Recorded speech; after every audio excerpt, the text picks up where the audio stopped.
Free Disneyland food, park shortcuts, and festival hacks. The Disneyland tricks we're talking about today will never let you down.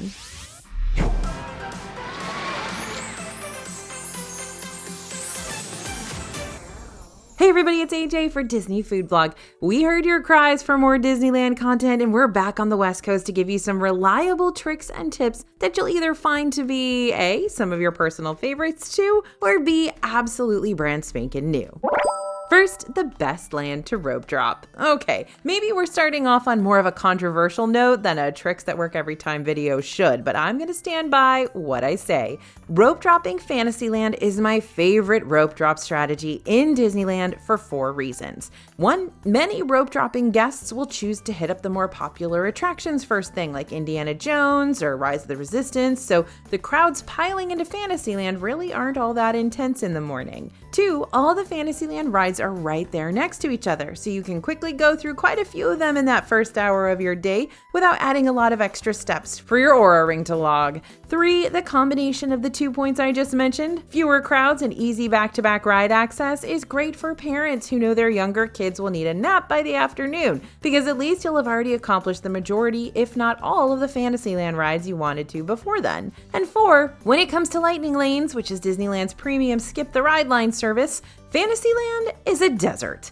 There are no lightning lanes for Snow White's Enchanted Wish, Peter Pan's Flight, Pinocchio's Daring Journey, Mr. Toad's Wild Ride, King Arthur Carousel, Alice in Wonderland, Dumbo the Flying Elephant, Mad Tea Party, Storybook Land Canal Boats, or Casey Jr. Circus Train. So, if you purchase Disneyland's multi-pass system for the day and have the capability to book lightning lanes for other, more popular attractions, then rope dropping Fantasyland means you'll get the most non-lightning lane rides out of the way in the morning, so you don't have to worry about standing in their scorching main queues later on. Now, if you're going to Disneyland soon, but you haven't been in a long time, or you haven't been ever, or you're way more used to Disney World, or you've been recently, but you would still like a refresher, then you're going to be thrilled to know we recently updated our free DFB PDF, lots of abbreviations there, called 3 Perfect Days at Disneyland. Not only does this PDF have springboard itineraries to help you plan out your 3 perfect days, but it also shows you the key differences between planning a vacation to Disneyland versus planning one to Disney World. If you want to give it a look, go ahead and scan the QR code you see on the screen or click on the link in the description for disneyfoodblog.com/Disneyland plans after this. Again, totally free, just want to help you out. Okay, if y'all have been skipping the bakery tour in Disney California Adventure, then you've been missing out on an AJ Wolf favorite attraction, and I'm not gonna let that stand. The bakery tour is housed over in the San Francisco area and is a working replica of San Francisco's very own Boudin Bakery. From 8 a.m. to 6 p.m. daily, with time subject to change, you can jump into one of the tours and see for yourself the process behind making these famous San Francisco sourdough breads. Plus, you're gonna get free fresh bread samples while you're there. Free bread! Yeah, we're gonna be there and back again, for sure.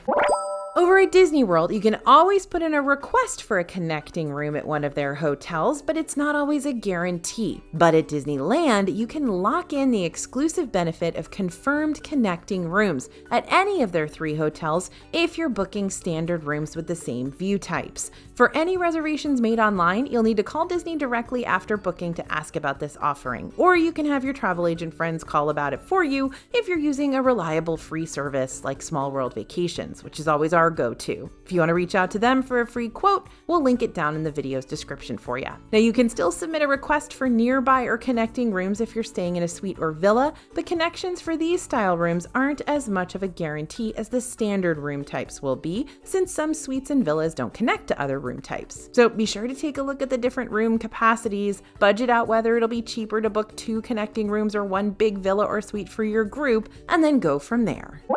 So characters enjoy freely roaming Disneyland Park even more than they do Disney World, so you never know who you might run into during your Disney day. Or maybe you do know.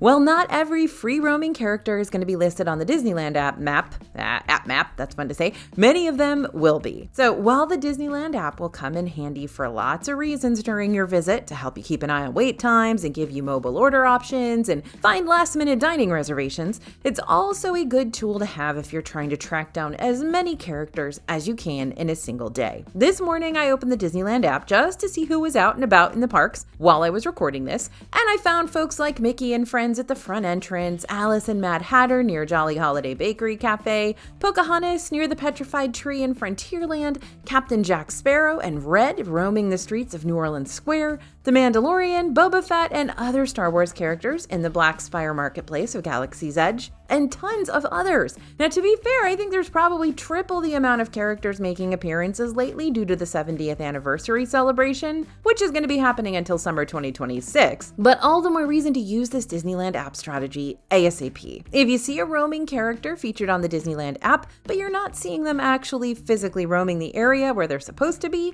tap on that map location to pull up the character's main page and see what time they're scheduled to make their appearances. Sometimes roaming characters will be listed on the map right at the start of the day, just to show you who you can expect to see, even if they're not planning on meeting and greeting with guests until a couple hours into the day. Now, it's fun to stay at a Disneyland-owned hotel, but it's also going to be one of your pricier options. Fortunately, local Good Neighbor hotels that aren't owned by Disney but partner with Disney will still provide you with lots of Disneyland perks like free transportation to and from the parks, and also hooking you up with a considerably cheaper stay depending on where you book a room. Some Good Neighbor hotels are even within walking distance to the parks and downtown Disney. Now, let's say you're staying at an Anaheim hotel that's near-ish to Disneyland but doesn't have that direct Disney bus access like some of the other hotels in the area do. That's when it's a good idea to look into ART. No, not as in painting and songwriting and stuff, though you should always go and support that too. I'm talking about the Anaheim Regional Transit, which is a public bus loop that runs every 20 minutes from Disneyland and across several Anaheim hotels. The bus ride is $3 per trip per person and an absolute lifesaver when you're exhausted at the end of the night and don't really feel like making the walk back over to whatever hotel you're staying in or paying for a $20 plus ride share. You can easily find out which hotels are part of the ART loop by typing Anaheim Regional Transport Hotels in your search engine and see what pops up. All right, buckle up. I got a lot of shortcuts to share, and I'm going to try going through them all as quickly as possible. Here we go. Shortcut number 1, the Disneyland monorail. Maybe you don't consider Disney transportation a shortcut per se, but it certainly can be. The monorail connects downtown Disney to Tomorrowland deep in Disneyland Park, making it a great way to bypass the Main Street USA and Tomorrowland crowds. The downtown Disney monorail station is located near the Disneyland Hotel and a little further away from the main Esplanade. Shortcut number 2, the castle to Rancho del Zocalo. If you're facing the front of Sleeping Beauty Castle, you can find a side route on the left-hand side that'll take you past the Fantasy Fair meet and greet building and into the Frontierland area, spitting you out right next to the Rancho del Zocalo quick service. Shortcut number 3, castle to Astro Orbiter. Just use Sleeping Beauty Castle as your northern star. Instead of turning left when we're facing the castle this time, we're going to turn right to find another side route that's going to lead you on a path towards Tomorrowland. While this path is still susceptible to some bottlenecking, ultimately it's going to help you skip the peak of the crowd stretching from Main Street USA and into Tomorrowland. Plus, it'll also take you by Snow White's Wishing Well, which makes for a great photo opportunity. Shortcut number 4, Bayou Country to Galaxy's Edge. This pathway isn't really all that secret, but it's undoubtedly one of the most useful shortcuts in Disneyland. The path between Bayou Country and Galaxy's Edge takes you past Hungry Bear Barbecue Jamboree and all the way over to Rise of the Resistance. And the best part is that this path, it takes you along the gorgeous rivers of America, all while bypassing Frontierland and Fantasyland foot traffic. Shortcut number 5, the other DCA entrances. Technically, there are 3 ways to get in and out of Disney California Adventure. There's the main gate adjacent to the Disneyland Esplanade, the one most people will use. Then there are the ones attached to Pixar Place Hotel and Disney's Grand Californian Hotel and Spa.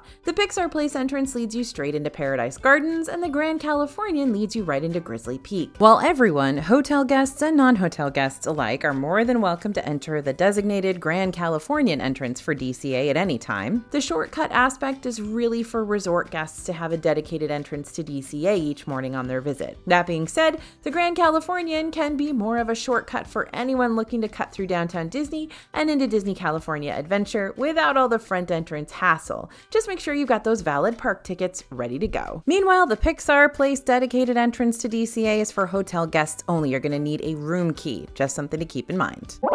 I'm going to show you how to become a galactic hero on Buzz Lightyear Astro Blasters over in Disneyland, starting in the very first room of the ride. The best way to rack up points the fastest on this attraction is to find Emperor Zurg. While most of the Astro Blaster targets are clearly marked, the one on Emperor Zurg is a little less so. See that tiny circle with a Z attached to the cape across his neck? That's your 50,000 pointer right there. Or rather, it's that tiny non-marked hole that's directly underneath his tiny circle Z that you're going to want to aim for. You'll have two opportunities to shoot these secret targets on Zurg. The first is when you see him at the start of the ride, and the second is when you see him on his own little broken rocket toward the end. If you've never ridden the Finding Nemo submarine voyage over in Tomorrowland, I know it doesn't sound very futuristic, just go with it, then let me summarize for you what it's like. Think a fun underwater exploratory adventure where you get to see Nemo and friends through those little tiny circular windows, but you're also kind of a sardine sitting on a bench in a dark capsule while shoulder to shoulder with other people. You'll also have to walk down a short yet winding set of stairs before you board. Obviously, this isn't going to be a great fit for everybody, but even if you can't or don't want to ride this attraction, that doesn't mean you have to miss out on it completely. There's an observation outpost at the end of the dock that offers a high-definition live feed video version of the voyage via an onboard subcam. That way you can hang out in a more spaced out room with no stairs and still see what happens during the ride. There's no shame in tracking down chicken exits for rides. I use them all the time, especially when I know my stomach's gonna hate me if I ignore the warnings. Chicken exits allow you to check out all the cool theming inside a Disneyland queue without the ride commitment. Before you're supposed to board, just let a cast member know that you need to bow out, and they'll point you in the direction towards the nearest exit. Easy as pie. This is something that I find myself doing most often when it comes to Guardians of the Galaxy Mission Breakout in DCA. The Fortress Lobby and Collector's Office, where you get to see the Rocket Raccoon talk you through the totally flawless, super well thought out plans, is really cool and I never want to miss it. But right before I reach the gantry lift, I might bow out before boarding unless my stomach is feeling extra brave that day.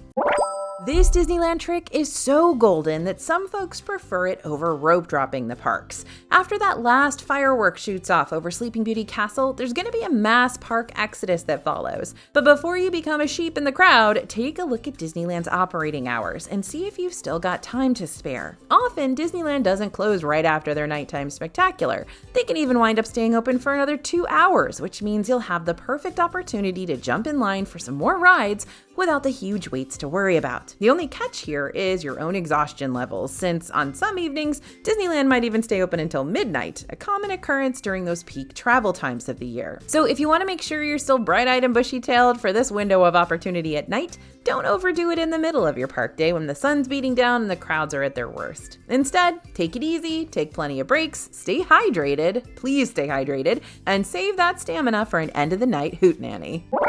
Okay, little BTS action for y'all. The DFB team has reporters stationed in both Disney World and Disneyland all the time. So I reached out to our Disneyland team specifically when coming up with ideas for this script. And I must say, I've got to give props to our Disneyland reporter, David. Hey, David, for coming up with a handful of ideas that we might have overlooked if it wasn't for him, including his park picnic idea. According to David, there's a little picnic area in the Esplanade of downtown Disney near the Disneyland side of things, which is only a short walk away from the trams. This is one of his favorite spots to decompress outside of the parks and have lunch with the family if he's packing his own lunch for work that day instead of doing a food review. While you're still more than welcome to bring your own food inside the parks, if you'd like, this little area of tables really does give you a pocket of peace that's only steps away from the park entrances. Here's another great tip to consider. If you're driving into Disneyland each day, then you'll have to think about parking and security, which can take time. When security is too long at both the Mickey and Friends and Pixar Pals lots, then if you're capable, you may want to walk to downtown Disney from the lot's designated bridge and pathway to find a shorter security line. There are 3 entrances into downtown Disney. One faces the parking lot, one's adjacent to the Disneyland Hotel, and a new one is on the backside of Din Tai Fung. The last 2 entrances almost never have long lines and will only require you to take a few steps versus that very first downtown Disney entrance, which will be closer for you to reach from the parking lots but will have more intense security lines at the beginning of the day. This is always my favorite California Adventure Festival food booth hack to use no matter which festival is happening when I'm at the park. if a festival is happening, that is. You can order and pay for all of your festival food items at just one booth, even if you're planning on tasting around lots of different food booths. Just choose a booth, preferably the one with the shortest line, and order all the items you want to try that day. Not just the foods and drinks from that particular booth, anything you want across all of the festival booths. The cast member will print out a receipt of all the stuff you ordered. Then all you'll have to do is bring your receipt over to each respective booth and pick up your items without having to wait to pay for every single one of them individually. Much like Disney World, Disneyland is constantly changing, but these Disneyland tricks should be good to go for whenever you decide to visit next. If you want to keep on planning that next Disneyland vacay, be sure to check out our other latest Disneyland video, New Rules in Disneyland. And don't forget to download our 3 Perfect Days in Disneyland PDF over at disneyfoodblog.com/Disneyland plans. It's totally free and I can't wait for you to see it. Thanks for listening, everyone, and thanks for watching.